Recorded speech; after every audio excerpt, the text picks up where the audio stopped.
In 2022, in response to rising food prices, Egyptian President Abdel Fattah el-Sisi suggested that Egyptians could always eat leaves from trees, as the Prophet Muhammad did while imprisoned near Mecca for 3 years. This may not be a very funny joke to the people of Egypt, but it says a lot about the current economic situation of this ancient place. In 2024 AD, more and more disasters are raining down on Egypt, like the plagues that God Yahweh brought upon the Egyptians, as described in the biblical book of Exodus.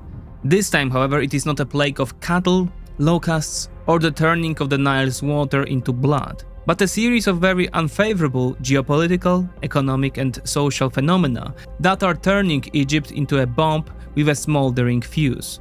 President el-Sisi is trying to put it out, but he is doing it so clumsily that his actions are beginning to look more and more like those of his ousted predecessor, Hosni Mubarak. Let's take a look at Egypt's modern plagues. Welcome to the 20s Report.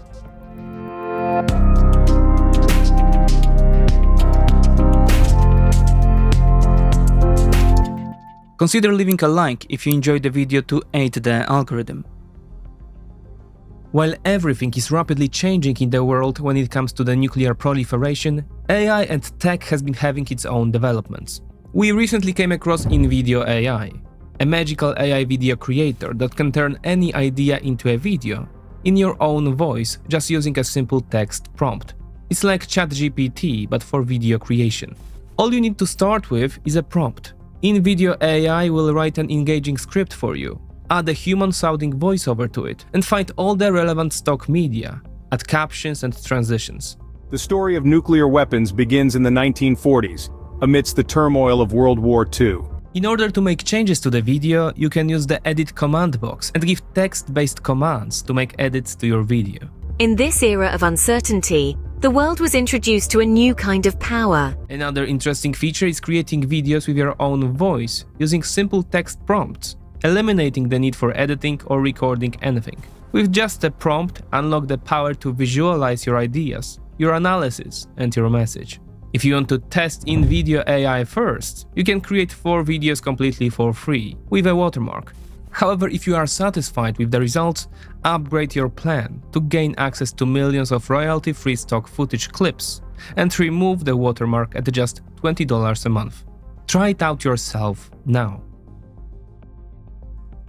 No video about Egypt can begin without mentioning the incredibly rich history of the site. The vestiges of ancient Egyptian civilization are still widely present, along with the pyramids on the outskirts of Cairo, and continue to take your breath away. Romans, Greeks, Arabs, Fatimids, Ottomans, French, and British have all sought control of the life-giving Nile Delta region since the dawn of civilization, which dates back at least 6,000 years. One conquest was particularly consequential. The Arab campaign of 641 AD brought Islamization and Arabization to the Egyptians that continues in the country to this day. The rhythm of Egypt is always set by the Nile. Egypt covers an area of 1 million square kilometers, but almost all of its population lives in the valley and delta of the Nile, one of the largest rivers in the world. In contrast, the riverine areas alone account for only about 4% of the country's total area. The remaining 96% is desert. Thus, the effective, habitable land area is only 40,000 square kilometers. Egypt's population of 114 million people effectively lives on an area smaller than that of Estonia. As a result, Egypt's real population density is one of the highest in the world. Of course, in relation to the country's total land area, Egypt ranks distant on such a list. However, if population density is counted in relation to habitable land, Egyptians live in the most crowded area in the world, not counting small city-states. The rate of 2,850 people per square kilometer is twice that of Bangladesh and more than 3 times that of Palestine before the Gaza war. The fact is that Egypt has experienced uncontrolled population growth over the past 50 years. From 38 million in 1975, Egypt's population has tripled to 114 million today. For most of the 20th century, Egypt's fertility rate was well above 4 or even 5 children per woman, peaking at times at a staggering 7 children. It has slowed somewhat in recent years, but is still at 3 children per woman.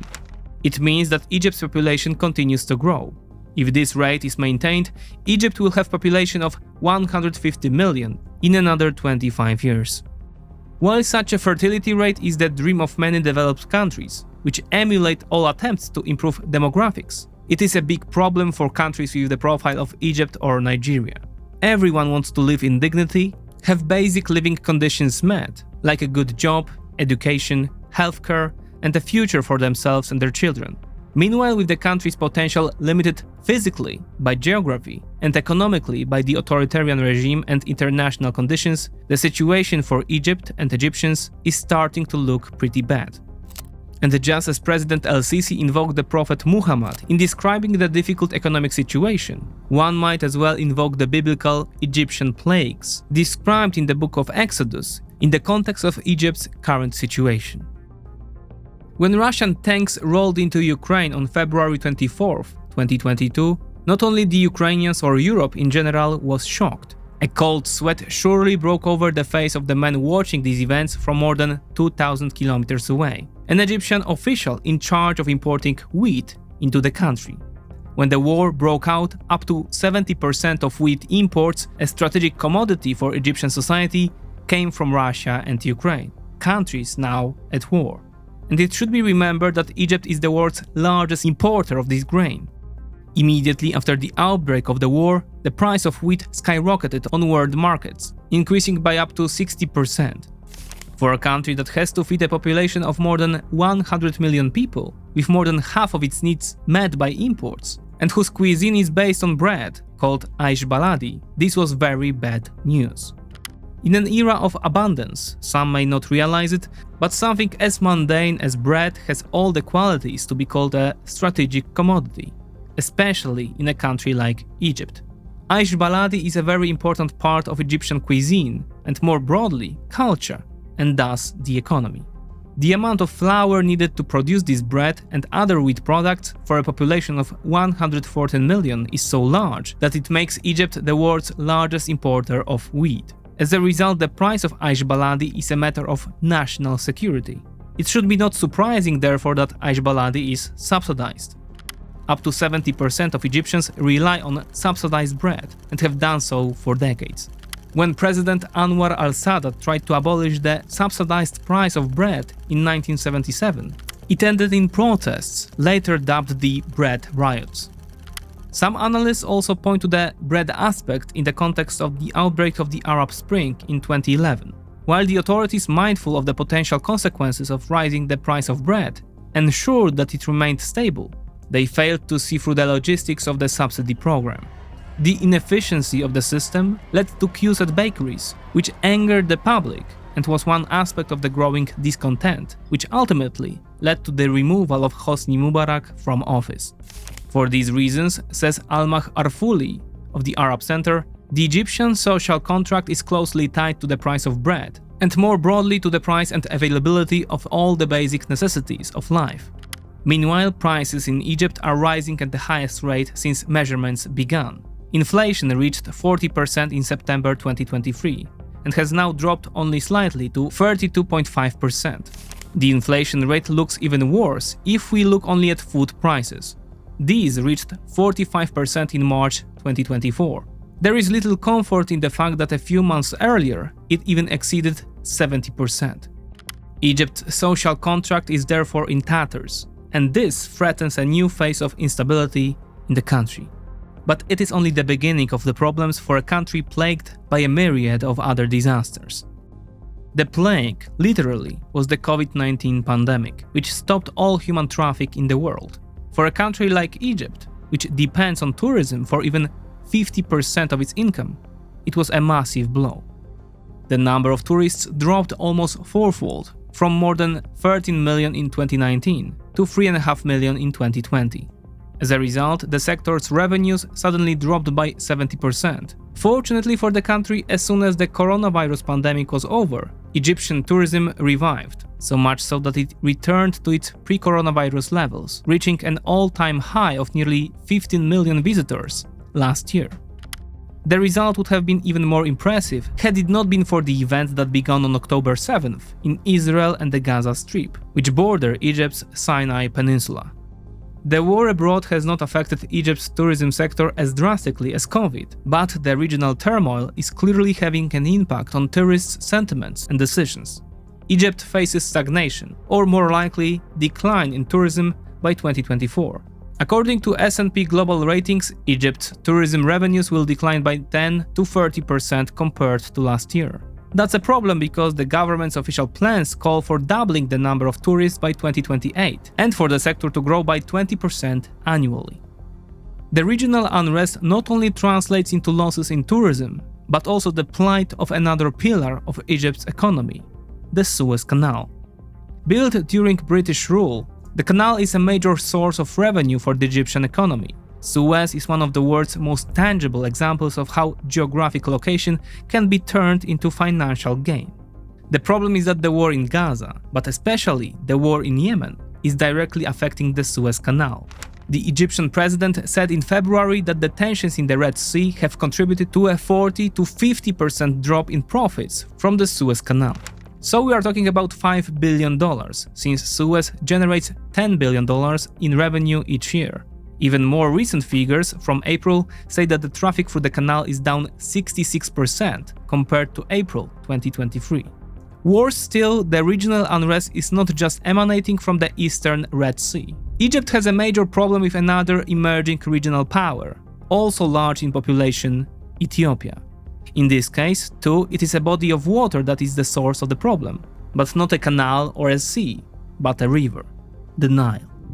For more than 10 years, Ethiopia has been building the largest infrastructure project in its history, the Grand Ethiopian Renaissance Dam.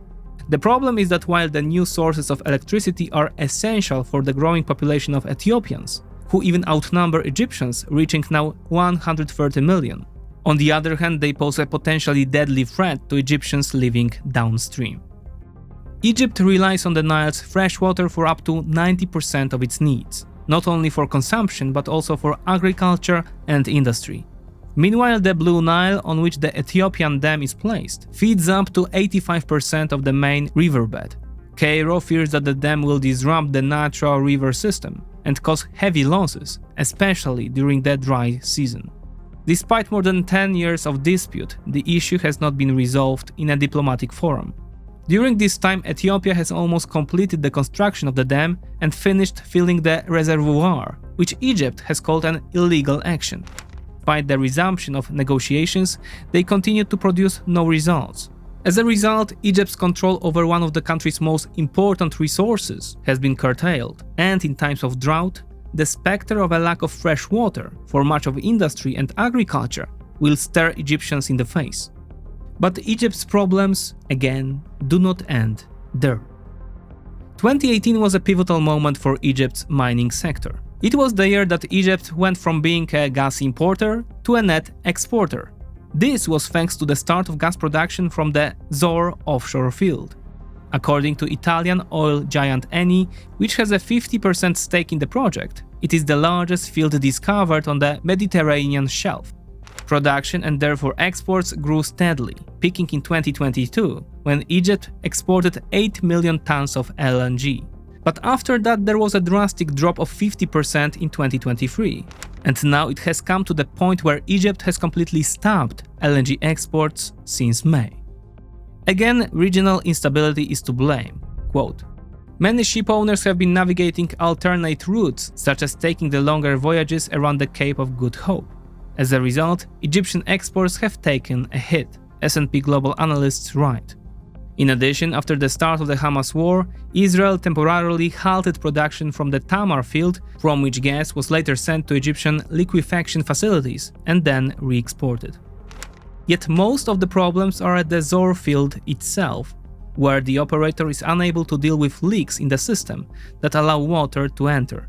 As a result, another source of revenue for Cairo has dried up, one that was generating up to $8 billion in profits by 2022. Hanging all over this is the problem of 2 million Palestinians crammed into the southern Gaza Strip, whom the Israeli authorities would most likely to see emigrate to Egypt or other Arab countries. Egypt doesn't want to hear about it, and given Cairo's mounting problems, it's hardly surprising. So how the country's ruling elites are navigating Egypt in these difficult times? Unfortunately, it's hard not to succumb to the illusion that it too can be counted as another Egyptian scourge. The Arab Spring upheaval brought el-Sisi to power, and while some of the population hoped for changes in the way the country operates, the fact is that Abdel Fattah el-Sisi is following in the authoritarian footsteps of his predecessor Hosni Mubarak. El-Sisi is already well past the 1/3 of Mubarak's reign, who has conducted the country for 30 years, though el-Sisi recently extended that period for himself. In December, in the general elections, he secured another 6-year term, garnering a breathtaking 90% approval rating. Of course, the election had little to do with democratic processes. As Human Rights Watch recalls, the campaign was characterized by arrest of opposition members, intimidation, and requirements for candidates that effectively prevented any fair competition. El-Sisi effectively silenced the dangerously gaining popularity of Ahmed Tantawi, among others. El-Sisi is trying to seek a panacea for the country's piling up economic problems, mainly with massive borrowing from the International Monetary Fund and World Bank, among others. The problem is that in doing so, he has artificially maintained the exchange rate of the Egyptian pound, artificially pumping up the currency against, among others, the US dollar. This, as well as the lack of announced reforms and the aforementioned uninspiring regional situation, is worsening the already not so good mood of investors. Nonetheless, the latest IMF loan tranche has obligated Cairo to, quote, let the currency loose, and the currency, as a result, dropped on the 5th of March from a level of 30 Egyptian pounds per $1 to 47 Egyptian pounds per $1 US dollar. However, Egypt's economic situation remains extremely difficult, and the country is running out of hard currency. Such a situation has creditors worried about Egypt's solvency, although the country's prime minister, Mustafa Madbouli, assures that the country will meet all of its obligations. Despite such a dire economic situation and the successive plagues that have befallen the country, Egypt is contemplating incredible infrastructure projects. El-Sisi, like any self-respecting autocrat, wants to leave a tangible legacy. That's what the new capital is supposed to be. The new Cairo government district, now under construction, will cost a staggering $58 billion. 50 kilometers east of Cairo, towering skyscrapers can already be seen, surrounded by desert. But that is not the only big project el-Sisi has in mind. In addition to the new capital, a new $25 billion nuclear power plant on the Mediterranean coast is to be built, and a 2,000-kilometer high-speed rail network that the government says will eventually cost $23 billion is also planned. While new housing, electricity, and interconnectivity are inevitably essential for Egypt's ever-growing population, many believe that with 60% of the country living below or on the edge of poverty, the ruling administration priorities are upside down. But el-Sisi and his cabinet are not giving up, even as the treasury begins to run out of borrowed money. In February, it was announced that Egypt has sold its coastal city of Ras el-Hekma to the United Arab Emirates for $35 billion. Although in practice, of course, the area will remain under Egyptian jurisdiction, and Egypt itself will receive a 35% stake in the project from the Emirates Investment Fund ADQ. The news caused controversy in Egypt. The coastal Ras el-Hekma is considered, quote, Egypt's most beautiful beach, with white sand and turquoise water. Considering that the tourism is Egypt's crown jewel, Cairo has sold the pearl in this crown to the Emirates. Some say this is not the first trade of territory for hard currency committed by el-Sisi. In 2016, in another controversial move, Egypt relinquished its rights to the islands of Tiran and Sanafir, recognizing Saudi Arabia's sovereignty over them. Both islands are strategically located at the entrance to the Gulf of Aqaba, which is the eastern side of the Sinai Tuff. The event sparked protests in the country and was met with great incomprehension by Egyptians. According to the Israelis, it was supposed to cost the Saudis $25 billion. Interestingly, shortly after the announcement of the recent project with the Emirates, It was reported that Cairo is preparing another deal, again aiming to sell another resort, this time on the Red Sea coast, very close to the islands of Tiran and Sanafir. To whom? You guessed it, the Saudis. The project is said to be worth $15 billion. Not surprisingly, millions of Egyptians do not see their future in a country plagued by economic problems, with shortage of living space, ruled by yet another autocrat whose actions, instead of helping, are making the situation worse. The pressure to emigrate is growing. Where can one flee to? The choice is simple. The nearest prosperous place is Europe. Meanwhile, the emigration mood in Europe is very different from what it was 10 years ago. And even Germany, which used to be a supporter of mass emigration, is changing its policy. That's why the Union is trying to stop the process. How? With money. In March, Brussels announced a €7.4 billion aid package for Egypt. In theory, the package is designed to help Egypt get back on track and secure a future for its people on the ground. Still, looking at the history of el-Sisi's rule, there is little evidence of the introduction of far-reaching reforms that would help Egypt in the long term. To be fair, these reforms would have to start with el-Sisi himself and the state's governance system. It is therefore hard not to see the EU's move as throwing money at the problem. Human Rights Watch called the deal a, quote, reward for Egypt's autocratic leader. More plagues seem to be falling on Egypt.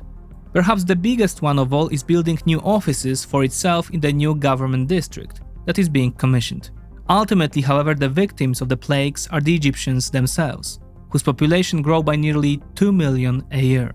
And as the country teeters on the brink of insolvency, the region is grappled by instability in every direction, the Nile's resources are shrinking, and the living space is beginning to run out, Egypt is becoming a ticking time bomb. Abdel Fattah el-Sisi is trying to defuse it, but his actions are beginning to look more and more like the story of Hosni Mubarak. The question remains, will the end of this story be the same?